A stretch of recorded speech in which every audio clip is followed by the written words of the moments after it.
On our anniversary, my husband introduced me to his second wife and their children together. My friends were stunned, and I picked up the microphone and said, "And now it's time for my surprise." His world instantly collapsed, and he sank to his knees. There was a festive atmosphere in the Crystal Nibirig banquet hall. Dr. Lauren Henderson, an ambulance paramedic, and David Mitchell, the owner of a large construction corporation, celebrated the 10th anniversary of their marriage. During this period, they have created not only a successful business. His company, Mitchell Construction Group, was the result of many years of hard work and bold decisions. But they also built a luxurious, spacious mansion in an elite area, and as it seemed to her until recently, a strong, indestructible relationship. David literally beamed as he accepted congratulations from their friends, a company that had gone through many joyful moments with them, rare but severe shocks, and those mundane days that make up real life. However, something in his glee seemed forced, excessive to Lauren. Over the past few months, an incomprehensible estrangement had been growing between them. David avoided her direct gaze, avoided discussing financial issues. His mobile phone was always with him with the screen down. The nightly absences, which he attributed to sudden business trips to Philadelphia, sounded less and less convincing. Lauren tried to stifle her growing excitement, but the apprehension wouldn't let go. Suddenly, David abruptly got up from the table. His movement was so sudden that several wine glasses almost fell, causing slight concern among the nearest neighbors. He adjusted his immaculately fitting, expensive Brooks Brothers tie, as if checking his armor, preparing for a decisive battle, and, picking up a microphone connected to the powerful speaker system of the institution, looked around the audience with a strange, triumphant, almost maniacal gaze. There was not just joy in his eyes, but genuine triumph, anticipation of complete and unconditional success. The smiles at the tables froze, turning into masks of bewilderment and then outright tension. "Dear friends," David's voice echoed loudly throughout the room, overshadowing the quiet jazz improvisation, which instantly fell silent, giving way to his theatrical monologue. "Today we have more than just an important date, and I want to share with you one more piece of equally good news. A piece of news that will change absolutely everything. The news that will put an end to my double life and open a whole new, wonderful chapter for all of us." Lauren felt her heart's habitual rhythm falter, skipping a beat and then beating at breakneck speed. A cold wave went down my spine, like a harbinger of impending disaster. His eccentricities again, the thought flashed. But it was more than just David's desire to attract attention or his eccentricity. There was an overly obvious triumph in his eyes, which rarely promised anything good for others. It was a predatory glee, anticipating someone's surrender. Sarah, her close friend and colleague, who was sitting next to her, nudged her. Her face expressed complete confusion. "Lori, what is he up to? Is he going to announce a second honeymoon in the Caribbean or some crazy gift?" She whispered, trying to diffuse the oppressive atmosphere, but there was genuine fear in her voice. Lauren just shook her head, clutching the champagne glass so tightly in her hand that her fingers turned white. She felt how not only the coolness of the drink was transmitted to her through the crystal, but also the icy chill of future events. Through the dense rows of guests, she could see David's father, Mr. Richard Mitchell, his key business partner, who was more than just Lauren's father-in-law. He was her mentor and almost a second father, watching his son intently. Mr. Mitchell's gaze, previously good-natured and proud, gradually became tense and then openly threatening. His face, usually calm and reasonable, was now distorted by incomprehension and growing indignation. "I'm tired of cheating, tired of leading a double life." David, like an actor who has reached a dramatic climax, opened his arms. His voice was getting louder, with apparent sincerity. "I can't hide the truth anymore. It's a heavy burden that weighs on me." A nervous murmur swept through the hall, which instantly turned into a murmur of indignation. The guests looked at each other perplexedly, exchanging questioning glances. Some looked at Lauren in disbelief, trying to figure out what was going on, as if she were complicit in this strange performance. The women shook their heads sympathetically. The men frowned, anticipating a major scandal. Mr. Mitchell abruptly lowered his fork, and its clatter on a porcelain plate reverberated through the silent hall like a gunshot. He got up slowly. David, what the hell are you talking about? Are you in your right mind? Explain yourself immediately before it's too late. His voice was not loud, but it rang with steel that could cut through the air. His eyes, which were normally warm, now glowed with a cold fire. But David didn't seem to hear. He continued, looking directly at Lauren, but at the same time his smile was directed somewhere towards the entrance, where the doorman had just opened the front doors, as if waiting for someone. His triumphant gaze lingered on Lauren for only a moment to make sure she was listening, and then darted back to the door. I want everyone to know the truth today, on this momentous day. His voice trembled with self-satisfaction. He reveled in the effect. I love Lauren. In all the 10 years that we've been together, I've never doubted our feelings. But there's another woman, no less beloved, and I want her to become a part of our lives, our big, modern family. The three of us will live together. This is progress. This is the future. It was at this moment that the front door was flung open. On the threshold, as if on a pre-rehearsed signal, a tall brunette appeared in a provocative, eye-catching purple dress that fit her like a second skin, emphasizing all the curves of her figure.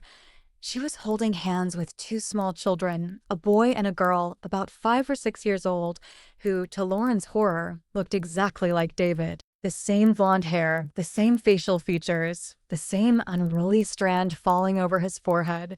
The brunette, obviously Tiffany, was smiling a wide, almost Hollywood smile, as if she was walking on the podium, confident in her triumph. The audience gasped. Then there was absolute silence, ringing, oppressive, deafening. Only the distant clink of cutlery, forgotten by the waiters in the kitchen, broke this deathly silence. No jokes, no assumptions, just shock and a complete, chilling misunderstanding.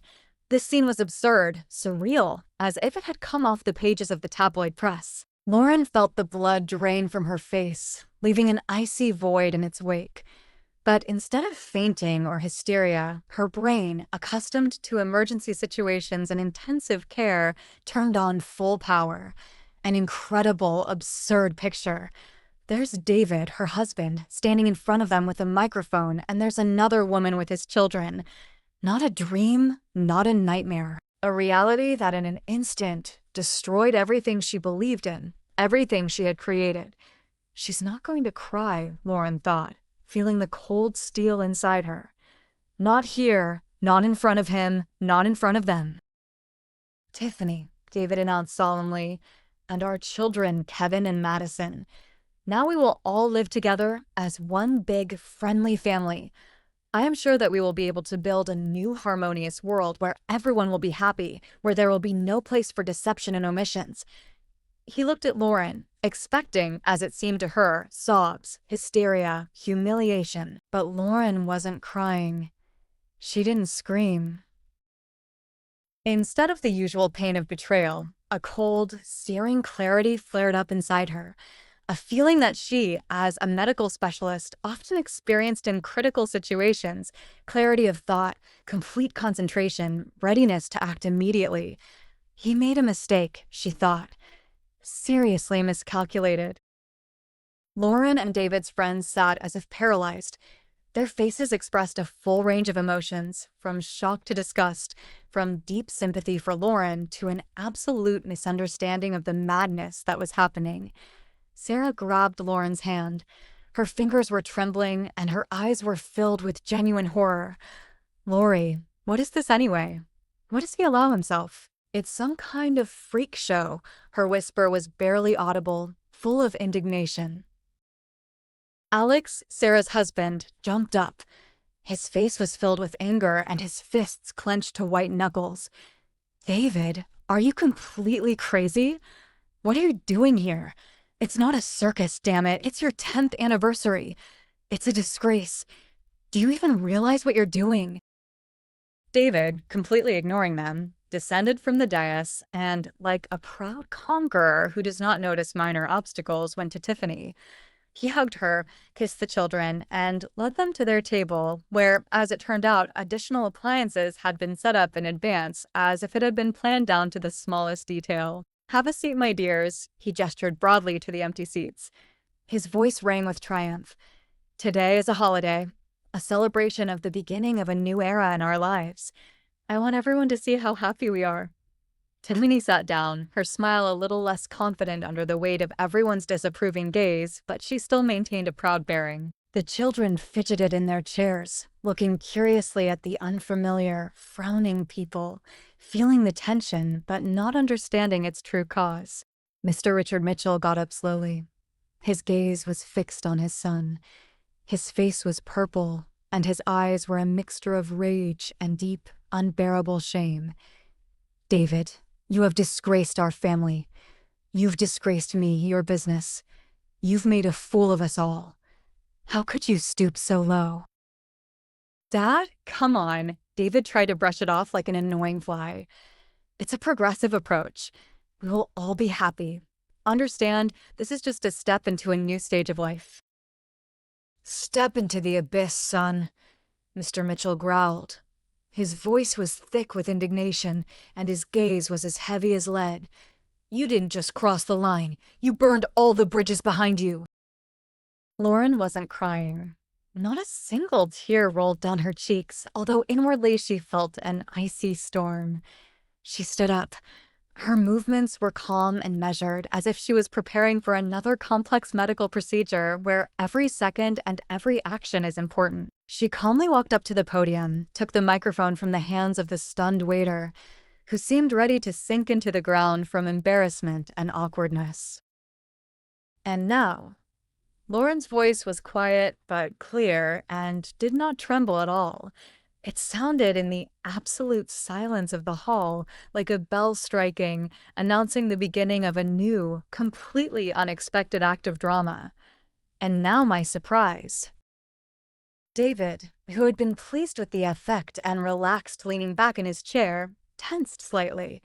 He saw something in Lauren's eyes that he had never noticed before. Cold determination, steely will, absolute concentration. It wasn't pain. It was a deadly, inexorable danger. For the first time that evening, he felt a slight pang of fear. A few weeks ago, Lauren began to notice changes. Small, barely noticeable, but persistent, like an itchy mosquito. David became irritable, distant. His cell phone was always lying face down with him, as if he was hiding something shameful. New suspicious expenses appeared, which he attributed to large investment projects, but never provided details. Just general, vague phrases.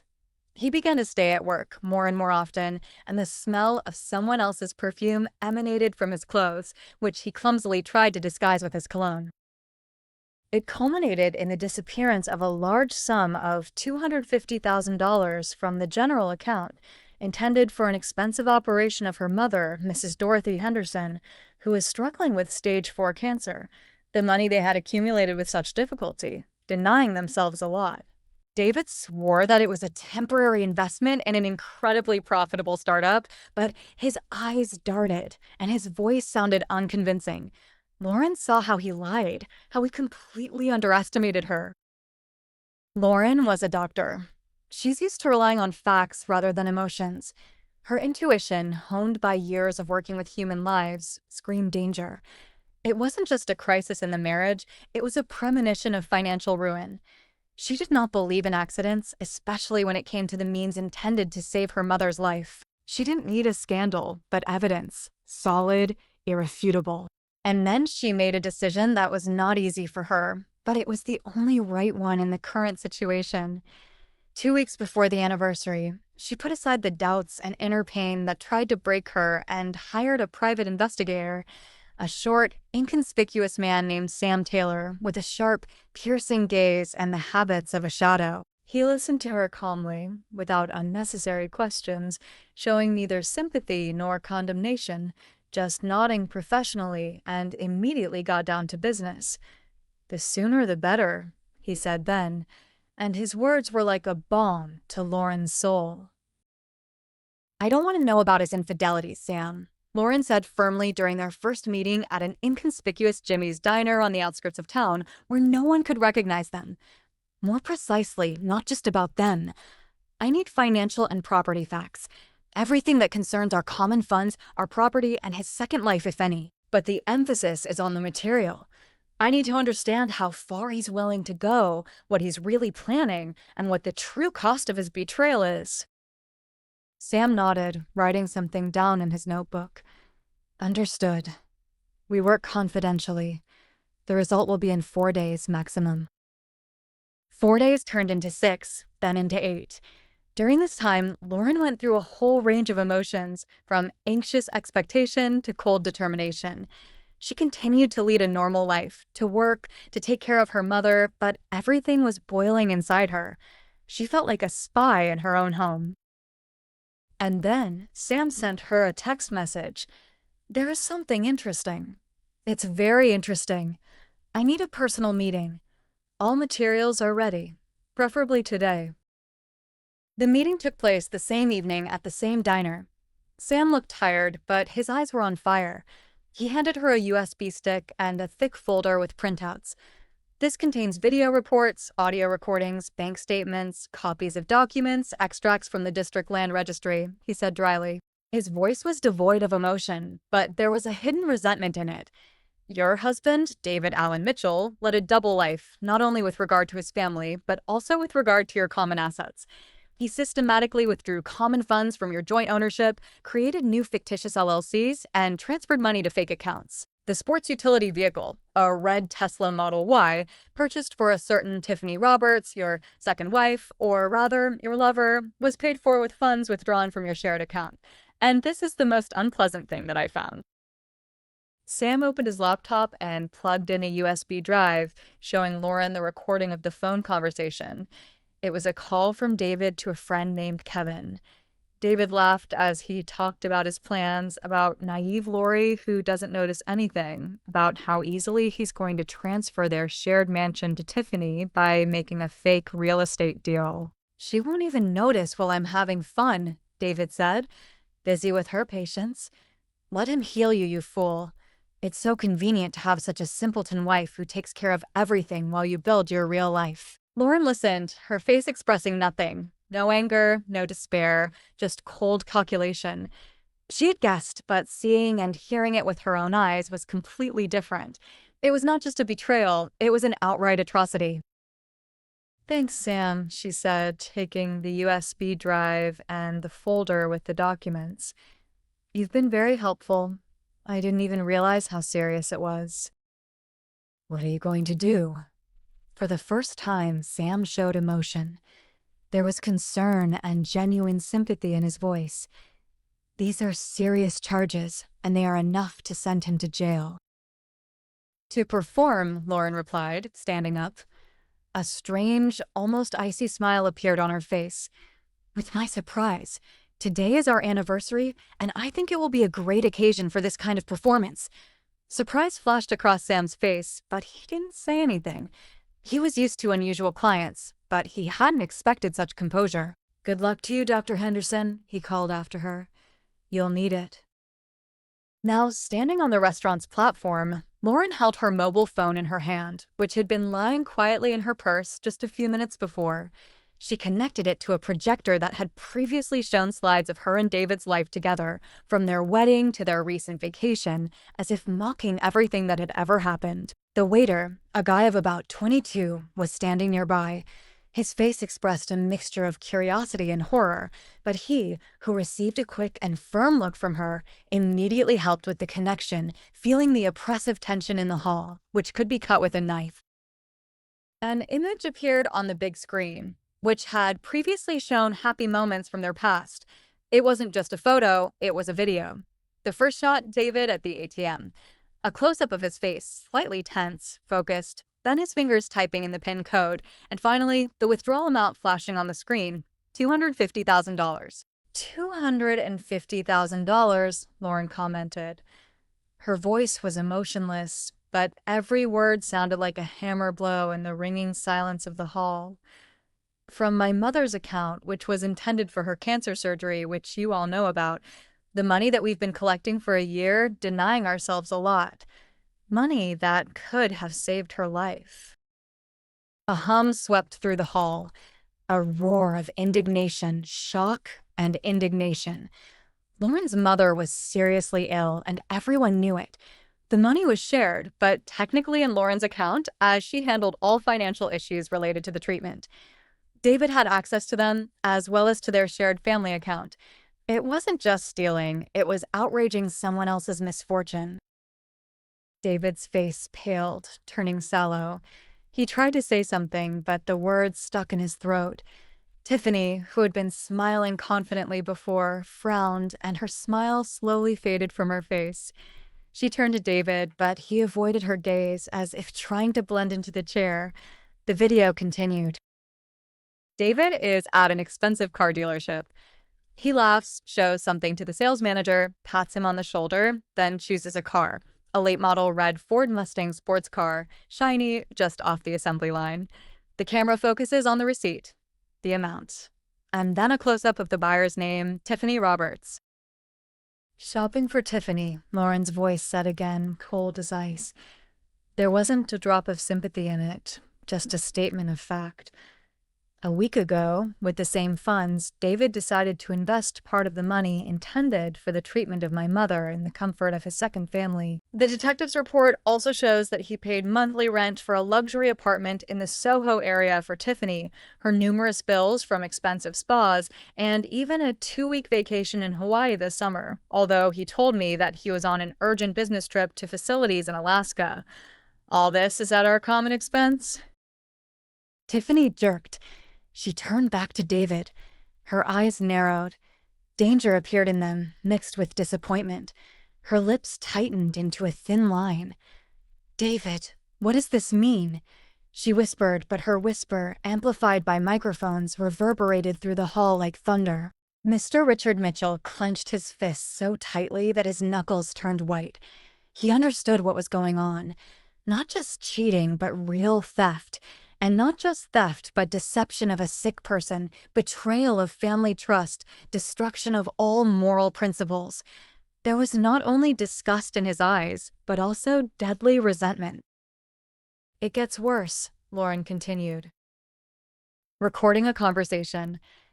David laughs. His voice reverberates throughout the restaurant, filling every corner of the room with its disgusting, smug sound. He was on the phone with a certain Kevin. Lori is a naive fool.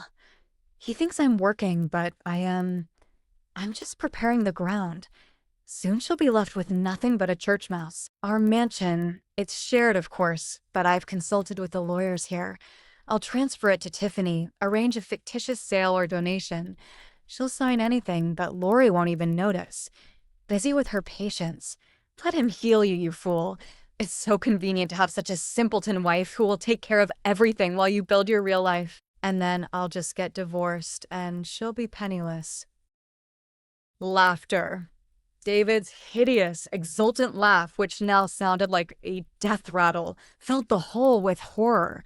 His words, full of contempt, humiliation, and cynicism, struck the heart of everyone present. The video ends. The screen goes blank, leaving only darkness and the terrible echo of David's voice. There was a deafening, dead silence in the hall. Not the one that is asked for, but the one that arises after a disaster. It was the silence of shock, the silence of disappointment, the silence of judgment. Lauren put the microphone down on the counter. David, pale as a sheet, looked at her, at his friends, at his father. His eyes darted, trying to find at least some kind of support, at least one person who would support or justify him. But there was no support. He knocked her out from under himself, destroyed all the bridges, burned all the connections. He was completely alone. The friends, who had been sitting rooted to the spot, as if nailed to their chairs, began to rise. Sarah got up first. Her eyes were full of tears, not for Lauren, but from anger, from indignation, from a sense of personal resentment for her friend. "David, you bastard," she said through her teeth. Her voice was trembling with suppressed rage. "I always thought you were just selfish, but capable. But you..." How could you do this to her mother? You're not even human. Her husband, Alex, approached David, his fists clenched to white knuckles. I'm going to punch you, I promise you. You're not leaving here in one piece. He took a step, ready to pounce. Lauren shook her head, stopping him with her gaze. Don't worry, Alex. It won't change him or fix what he's done. Let him live with it. Physical violence is not necessary. The moral is much more painful, much more destructive. One by one, the friends approached Lauren, hugged her, hugging her tightly, expressing silent but no less strong support. Some people said, "Hold on, Lori, we're with you. We always knew you were strong. This one is not worth your tears." Then, looking at David as if he were nothing, they began to leave the hall. Their faces were filled with disgust, bitterness, and contempt. They didn't say another word, but their departure was louder than any curses. Every step they took sounded like a jackhammer to his ruined reputation. Mr. Richard Mitchell approached his son slowly and with dignity. His face was deathly pale, but his eyes burned with a fury Lauren had never seen in him. It was rage for the dishonored honor of the family, for the years of work, for his own blindness, for having raised such a son. You are not my son. He pronounced each word with difficulty, as if overcoming an invisible obstacle. His voice was hollow, but heavy, like lead falling to the ground. He raised his hand. There was a sharp, whipping sound of a slap, which echoed in the silent hall. The slap was so strong that David staggered back, his head jerked to the side, and a red spot instantly appeared on his cheek. David clutched his burning cheek. He looked at his father with a childish fear that Lauren had never seen in his eyes before. It was the fear of a little boy caught by the hand in a big, dirty trick. I do not know this man, Mr. Mitchell continued, now turning to Tiffany, who was shrinking into a chair, trying to become invisible. Her face was an expression of absolute shock. And I have nothing to do with him. You're flying out of Mitchell Construction starting tomorrow, David. I will do everything in my power to ensure that your name is never mentioned in our family or in our business again. You're dead to me. Don't you dare show up in front of me. Never. You've disgraced our family name. Go and look for another name. With these words, he turned around and also went to the exit. Before he left, he looked at Lauren, and there was a flicker of regret in his eyes, a painful respect for her strength, and perhaps a silent plea for forgiveness for his son, for not being able to raise him properly. Then he disappeared through the door, leaving behind only a sense of finality. Tiffany, who had been in a state of stupor, finally woke up. She looked at David, at his flushed cheek, at the empty hall, where only the three of them remained, David, Lauren, and Tiffany herself with the children, who seemed to understand that something very bad had happened. Disgust, disappointment, and a completely cold, cynical calculation showed on her face. What is it, David? Her voice was full of contempt, devoid of any tenderness, sounding sharp and harsh. You promised me a mansion, a new car, a beautiful life, a carefree existence. You promised me a future, David. And now what? You are a beggar, disgraced. Your father kicked you out. What about all my plans now? What will happen to us, to the children? You lied to me. David tried to hug her as if seeking comfort, but his hands were shaking. Tiff, wait, I'll explain everything. It's simple. Just temporary difficulties. We can handle it. But she pushed him away. Her eyes were glittering with anger. Don't touch me. I don't need a husband like that. A disgrace, a beggar, a man who couldn't even hide his dirty deeds. You're just a pathetic loser. I'm not going to share your poverty and your shame with you. She jumped up, grabbed the children by the hands, and, without looking back, hurriedly headed for the exit. The children, frightened by what was happening, whimpered pitifully. Their small faces were distorted with fear and incomprehension, but she ignored them, only pulling them along. The door slammed behind her, leaving only an echo of emptiness and the smell of disappointment. David was left alone in the middle of the deserted hall, which had recently been filled with laughter and festive excitement. Lauren stood in front of him, calm as a stone statue. Her gaze was pure and devoid of any emotion, as if she was looking at him from another dimension. Lauren. His voice was barely audible, full of desperation turning to panic. I can explain everything. Please listen to me.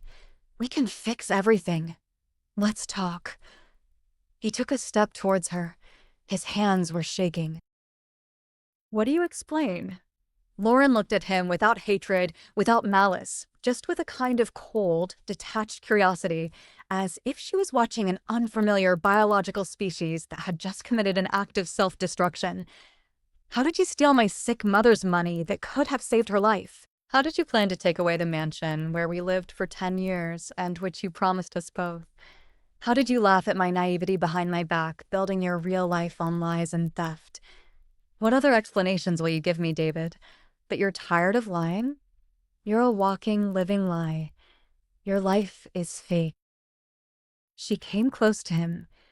Her gaze was piercing. You didn't just cheat on me, David. You betrayed me. He betrayed our trust, our love, our common life.